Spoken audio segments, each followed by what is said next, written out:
नमस्कार मित्रों, मैं ब्रिजेंद्र सिंह। हमारे YouTube चैनल उपन्यास कहानियां में आपका स्वागत है। आप सुन रहे हैं श्री लाल शुक्ल का उपन्यास राग दरबारी का भाग 14।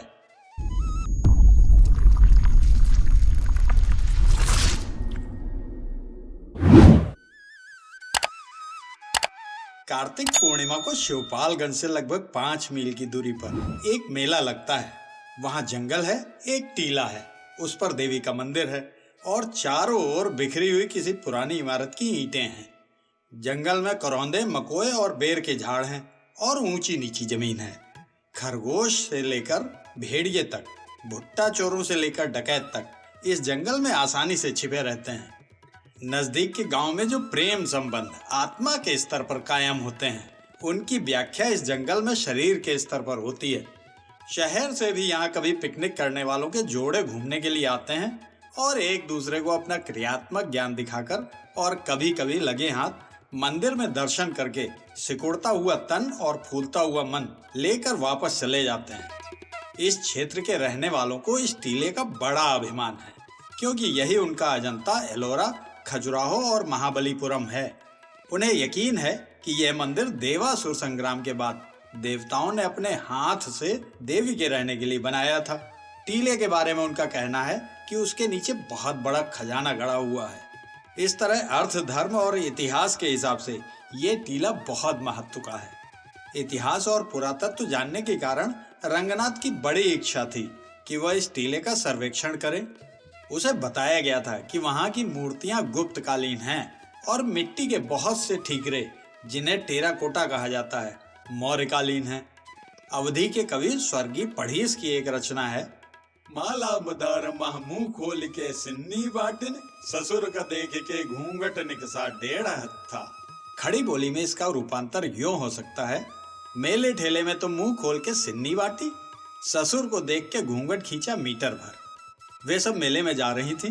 भारतीय नारित्व इस समय फन फनाकर अपने खोल के बाहर आ गया था। वो बड़ी तेजी से आगे बढ़ रही थी। मुंह पर न घूंघट था न लगाम थी। फेफड़े, गले और जबान को चीरती हुई आवाज में वे चीख रही थी और एक ऐसी चिचिहाट निकल रही थी जिसे शहराती विद्वान और रेडियो विभाग के नौकर ग्राम गीत कहते हैं। औरतों के झुंड इसी तरह निकलते चले जा रहे थे।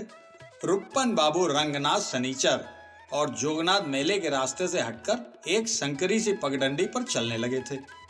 औरतों के कई रेले जब देखते देखते आगे निकल गए तो छोटे पहलवान ने कहा, सब इसी तरह चिंगाड़ रही हैं जैसे कोई बर्छी खोसे दे रहा हो। सनीचर ने बताया, मेला है। औरतों के आगे पीछे बच्चे और मर्द सब उसी तरह धूल का बवंडर उड़ाते हुए तेजी से बढ़े जा रहे थे। बैलगाड़ियां आश्चर्यजनक ढंग से अपने लिए रास्ता निकालती हुई दौड़ की प्रतियोगिता कर रही थीं। पैदल चलने वाले उससे भी ज्यादा आश्चर्यजनक ढंग से अपने को उनकी चपेट से बचाए हुए थे और साबित कर रहे थे कि शहर के चौराहों पर सभी मोटरें आमने सामने से लड़कर अगर चकनाचूर नहीं होती तो उनसे पुलिस की खूबी नहीं साबित होती, बल्कि यही साबित होता है कि लोगों को आत्मरक्षा का शौक है। यानी जो प्रवृत्ति बिना पुलिस की मदद के जंगल में खरगोश को खूंखार जानवरों से बचाती है, यह शहर में पैदल चलने वालों को ट्रक ड्राइवरों के बावजूद जिंदा रखती है, वही मेला जाने वालों की रक्षा बैलगाड़ियों की चपेट से कर रही थी। मेले का जोश बुलंदी पर था और ऑल इंडिया रेडियो अगर इस पर रनिंग कमेंट्री देता तो यह जरूर साबित कर देता कि पंचवर्षीय योजनाओं के कारण लोग बहुत खुशहाल हैं और गाते बजाते एक दूसरे पर प्रेम और आनंद की वर्षा करते वे मेला देखने जा रहे हैं। पर रंगनाथ को गांव में आए हुए लगभग 1.5 महीना हो गया था। उसकी समझ में इतना आ गया था कि बनियान और अंडरवियर पहनने वाला सनीचर सिर्फ हंसने की खूबी के कारण ही बेड़ला और डालमिया से बड़ा नहीं कहा जा सकता, क्योंकि हंसना कोई बड़ी बात नहीं है। जिस किसी का हाजमा ठीक है वो हंसने के लिए नौकर रखा जा सकता है, और यही बात गाने पर भी लागू है। रंगनाथ ने मेले को गौर से देखना शुरू किया और देखते ही इस जोशो खरोश की पोल खुल गई।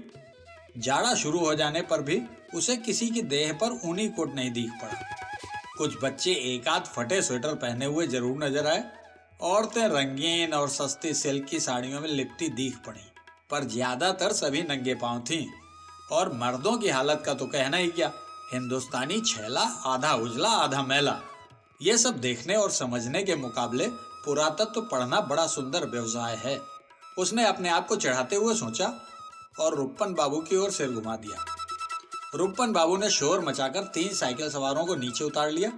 भीड़ से बचकर वे गलियारे के किनारे अपनी साइकिलें संभालकर खड़े हो गए। एक आदमी जो इन तीनों का सरदार जैसा दिखता था, सिर से एक बदरंग हैट उतारकर मुंह पर हवा करने लगा।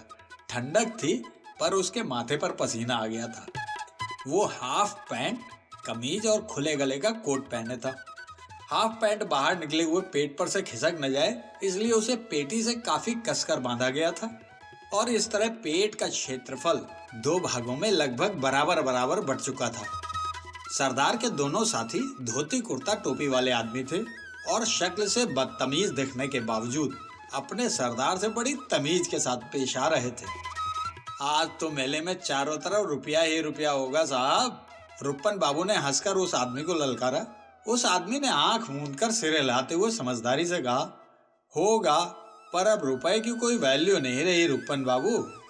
रुक्पन बाबू ने उस आदमी से कुछ और बातें की जिनका संबंध मिठाइयों से और विशेषता खोए से था। अचानक उस आदमी ने रुक्पन बाबू की बात सुननी बंद कर दी और बोला, ठहरिए रुक्पन बाबू।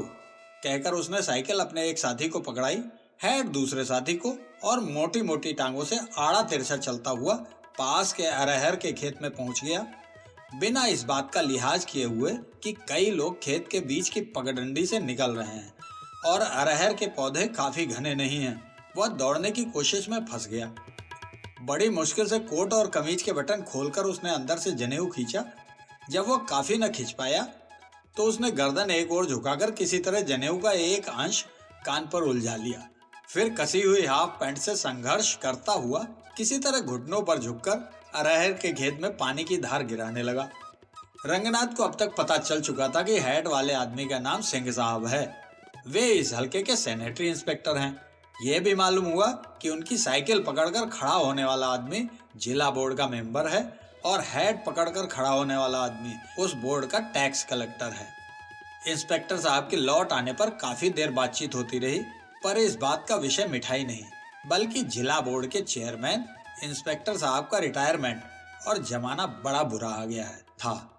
उन तीनों के साइकिल पर चले जाने के बाद रुक्पन बाबू ने रंगनाथ को इंस्पेक्टर साहब के बारे में काफी बातें बताई जिनका सारांश निम्नलिखित है।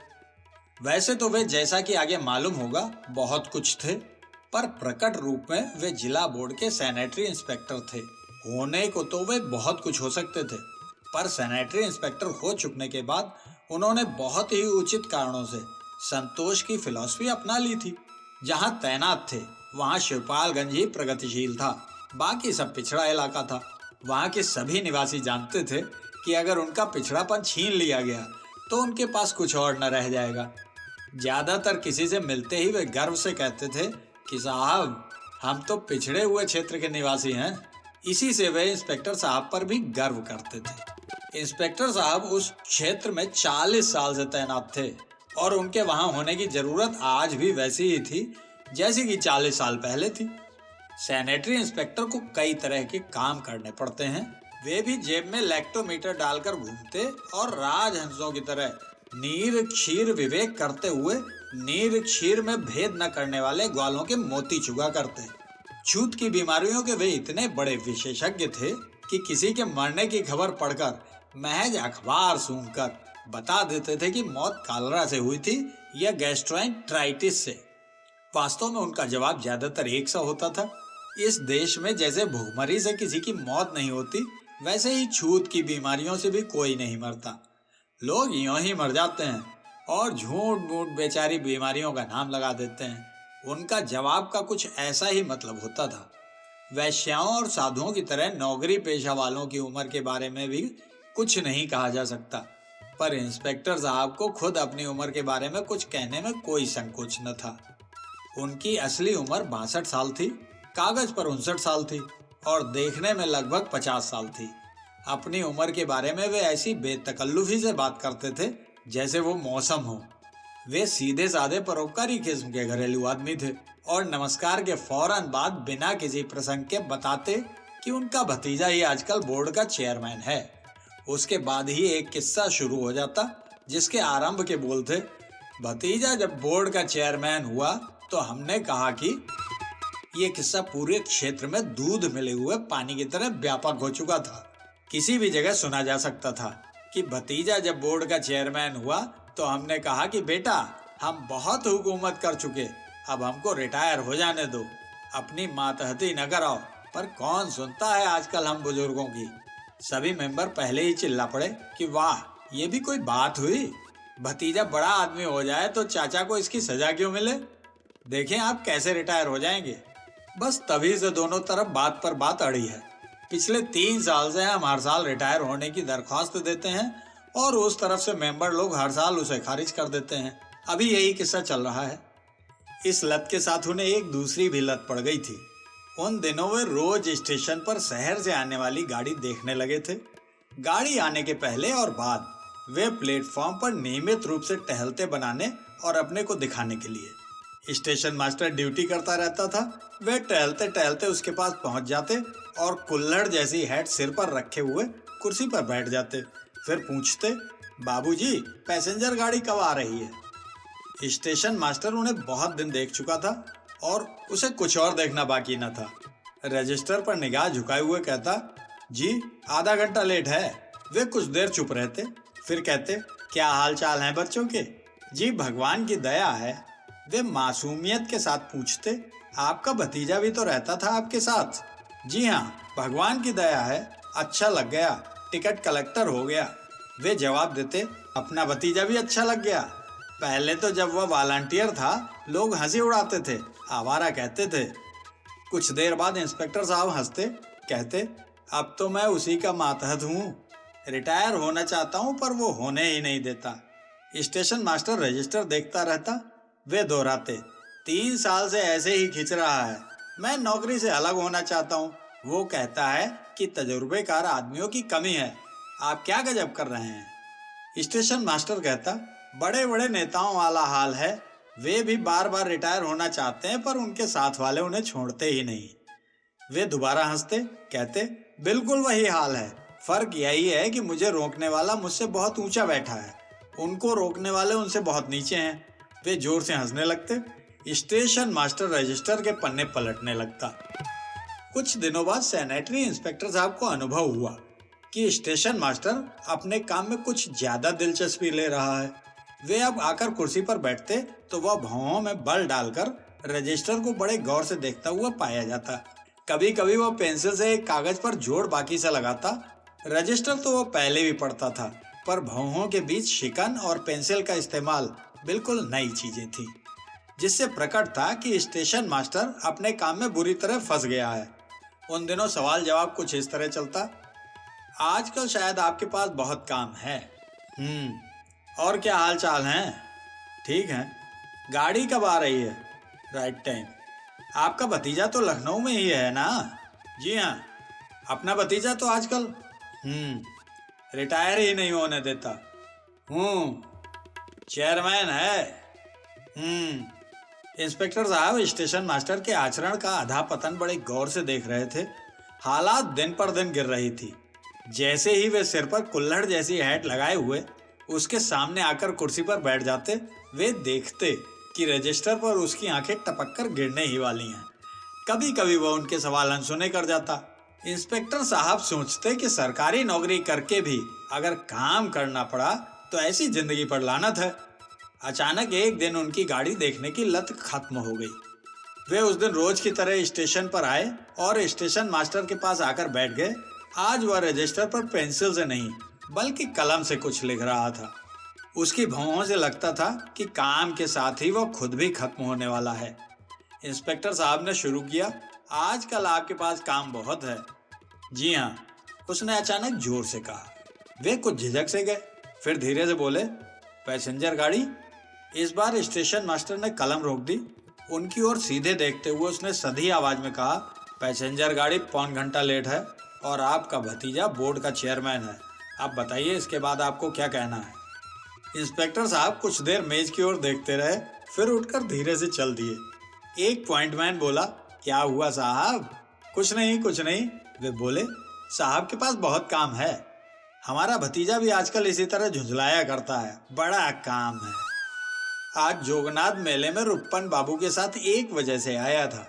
उसे डर था कि अकेले रहने से पुलिस उसे छेड़ने लगेगी और कहीं ऐसा ना हो कि उसे अपनी मोहब्बत में एकदम से जकड़ ले।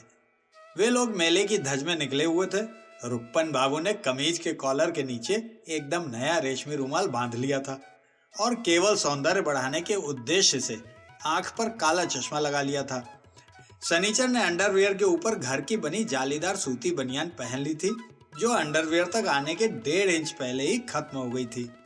छोटे पहलवान ने लंगोट की पट्टी को आज हाथी की सूंड की तरह नीचे नहीं लटकने दिया था, बल्कि उसे इतनी मजबूती से पीछे ले जाकर बांधा था कि पट्टी का वह दूसरा सिरा लंगोट के तार तार हो जाने पर भी उनके पीछे दुम की तरह ही चिपका रहे। यही नहीं, उन्होंने आज बिना बनियान का एक पारदर्शी कुर्ता और एक पारदर्शी मार्किन का अंगोछा लुंगी के रूप में पहन लिया था। जोगनाथ रुप्पन बाबू से सटकर चल रहा था। वो एक दुबला पतला नौजवान था।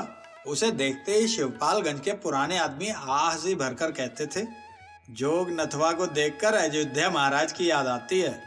अयोध्या महाराज अपने जमाने के सबसे बड़े ठग थे और दूर दूर से लोग उनके पास चालाकी सीखने के लिए आते थे। जोगनाथ से लोगों को आशा थी कि कुछ दिन में उसके सहारे इतिहास अपने आप को दोहराएगा। जिस दिन गांव में चोर आए थे, उस दिन से जोगनाथ को लोग कुछ दूसरे ढंग से देखने लगे थे। गया दिन की यहाँ चोरी हो जाने के बाद जोगनाथ को कुछ ऐसा जान पड़ने लगा था कि उसे पहले से ज्यादा इज्जत मिल रही है। आम के बागों में जहाँ चरवाहे कौड़ियों से जुआ खेल रहे होते, जोगनाथ के पहुंचते ही लोग निगाह बचाकर अपने पैसे पहले टेंट में रख लेते और तब उसे बैठने को कहते। बाबू रामाधीन के दरवाजे पर भंग पार्टी के बीच जोगनाथ की पीठ पर न जाने कितने स्नेह भरे हाथ फेरने लगे थे। फ्लश का खेल शिवपालगंज में जोगनाथ के मुकाबले कोई भी नहीं खेल पाता था। एक बार सिर्फ पेयर के ऊपर उसने खन्ना मास्टर की ट्रेल फिकवा दी थी।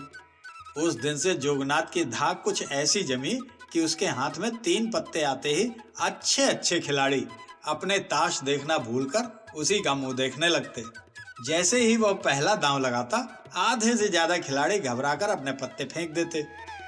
सुना है राणा प्रताप का घोड़ा चेतक मुगल सेना के जिस हिस्से में पहुंच जाता, वहां चारों ओर भीड़ फटकर उसके लिए जगह निकाल देती। मुगलों के सिपाही सिर पर पैर रखकर असंभव चाल से भागने लगते। वही हाल जोगनाथ के दांव की थी। जैसे ही उसका दांव मैदान में पहुंचता, भगदड़ पड़ जाती। पर गया दिन की आज चोरी हो जाने के बाद कुछ ऐसा हो गया था कि लोग जोगनाथ को देखकर फ्लश के दुर्गुणों के बारे में बात करने लगते। वे जुआरी जो पहले उसे देखकर एक हीरो का स्वागत देते थे और खाना पीना भूलकर उसके साथ खेलते रहते, अब अचानक बड़ी जिम्मेदारी के साथ बाजार जाने की, घास काटने की या भैंस धोने की याद करने लगते। ये जोगनाथ के लिए परेशानी की बात थी। उधर अभी कुछ दिन हुए दरोगा जी ने उसे थाने पर बुलाया था। वो साथ में रुप्पन बाबू को भी लेकर गया था। दरोगा जी ने कहा, रुप्पन बाबू, जनता के सहयोग के बिना कुछ नहीं हो सकता। उन्होंने गंभीरता से समझाया था, गयादीन के घर की चोरी के बारे में कुछ पता नहीं लग रहा है। जब तक आप लोग सहयोग नहीं करेंगे, कुछ भी पता लगाना मुश्किल है। रुप्पन बाबू ने कहा, हमारा पूरा सहयोग है। यकीन ना हो तो कॉलेज की किसी भी स्टूडेंट को गिरफ्तार करके देख लें। दरोगा जी कुछ देर यूं ही टहलते रहे, फिर बोले, विलायत का तरीका इस मामले में सबसे अच्छा है। 80% अपराधी तो खुद ही अपराध स्वीकार कर लेते हैं। हमारे यहाँ तो। कहकर वे रुक गए और पूरी निगाह से जोगनाथ की ओर देखने लगे। फ्लश के खेल में ब्लफ लगाने वाली सधी निगाह से जोगनाथ ने भी दरोगा जी की ओर देखा। जवाब दिया रुप्पन बाबू ने। कहा, विलायत वाली यहाँ न चलाइए। 80% लोग अगर अपने अपने जुर्म का इकबाल करने लगे तो कल आपके थाने में 10 सिपाहियों में से ड्यूटी देने के लिए सिर्फ 2 ही बचेंगे, बाकी हवालात में होंगे। हुआ यही था कि बात हंसी मजाक में टल गई थी। जोगनाथ को दरोगा जी ने क्यों बुलाया, ये साफ नहीं हो पाया था। उसी का हवाला देते हुए रुप्पन बाबू आज बड़प्पन के साथ बोले, हे जोगनाथ, यूं मरे चमगादड़ जैसा मुंह लटकाकर चलने से क्या होगा? मौज करो। दरोगा कोई लकड़वग्गा तो है नहीं, तुम्हें खा थोड़ा ही जाएगा। पर छोटे पहलवान खींच के साथ बोले, हमारा तो एक डंपलाटी हिसाब है कि इधर से आग खाओगे तो उधर से अंगार निकालोगे। जोगनाथ कोई वैद्य जी से सलाह करके तो गया दिन के घर कूदे नहीं थे, फिर अब उनके सहारे पर क्यों झूल रहे हैं? जोगनाथ ने विरोध में कोई बात कही, पर तभी उनके पीछे से एक बैलगाड़ी घरघराती हुई निकल गई। रंगनाथ चेहरे की धूल पोंछने लगा। छोटे पहलवान ने आंख का कोना तक नहीं दबाया। गीता सुनकर जिस भाव से अर्जुन 18 दिन कुरुक्षेत्र की धूल फांकते रहे थे, उसी तरह छोटे पहलवान बैलगाड़ी की उड़ाई हुई सारी धूल फांक गए। फिर बेरुखी से बोले, सच्ची बात और गधे की लात को झेलने वाले बहुत कम मिलते हैं। जोगनाथ के लिए लोग जो बात गांव भर में फुसफुसा रहे हैं, वही हमने भड़बड़ा कर कह दी। इस पर कहासुनी किस बात की? शनिचर ने शांति स्थापित करनी चाहिए। प्रधान हो जाने की आशा में वो अभी से वैद्य जी की शाश्वत सत्य कहने वाली शैली का अभ्यास करने लगा था। बोला, आपस में कुकरहाव करना ठीक नहीं। सारी दुनिया जोगनाथ को चाहे जो कुछ कहे, हमने उसे एक बार भला कह दिया तो कह दिया। मर्द की जबान एक की दो। छोटे पहलवान घृणा पूर्वक बोले, तो तुम मर्द हो? रास्ते में उन्हें लंगड़ दिखाई पड़ा। रंगनाथ ने कहा, ये यहाँ भी आ पहुंचा? लंगड़ एक मकोई की झाड़ी के नीचे अंगोछा बिछाकर बैठा हुआ सुस्ता रहा था और होठों ही होठों में कुछ बुदबुदा रहा था। शनिचर बोला, लंगड़ का क्या, जहां चाहा वहां लंगर डाल दिया, मौजी आदमी है। छोटे पहलवान अपने प्रसिद्ध अखबारी पोज पर उतर आए थे, यानी उनका फोटो अगर अखबार में लगता तो उसके सहारे वे अपने सबसे सच्चे रूप में पाठकों तक पहुंचते। असीम सुख की उपलब्धि में नीचे का होंठ फैलाकर दांत पीसते हुए, आंखें सिकोड़े हुए अपनी जांघ के मूल भाग को बड़े उद्रेक से खुजला रहे थे। शायद इस उपलब्धि में लंगड़ के कारण कोई बाधा पड़ गई थी। झल्लाकर बोले, मौजी आदमी, साला सूली पर चढ़ा बैठा है, परसों तहसीलदार से तू तड़ाक कराया है, मौज कहां से करेगा? वे लोग नजदीक से निकले। रुप्पन ने ललकार कर कहा, कहो लंगड़ मास्टर, क्या रंग है, नकल मिली?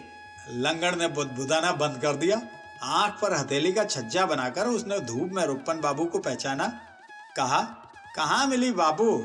इधर इस रास्ते नकल की दरख्वास्त सदर के दफ्तर भेजी गई और उधर उस रास्ते से मिसल वहां से यहाँ लौट आई।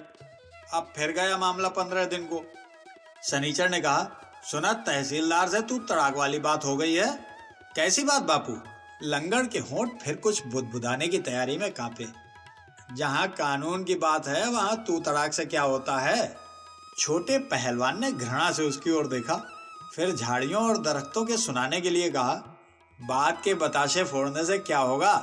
साला जाकर नकल नवीस को 5 रुपए टिका क्यों नहीं देता? तुम यह नहीं समझोगे छोटे पहलवान, ये सिद्धांत की बात है। रंगनाथ ने उसे समझाया। छोटे पहलवान ने अपने मजबूत कंधों पर एक अनावश्यक निगाह डालकर कहा, ये बात है तो खाते रहो चक्कर गिन्नी। कहकर सैकड़ों यात्रियों की तरह वे भी झाड़ी के पास पानी गिराने की नियत से गए और वहां एक आदमी को खुले में कुछ चीज गिराते हुए देखकर उसे गाली देते हुए दूसरी ओर मुड़ गए।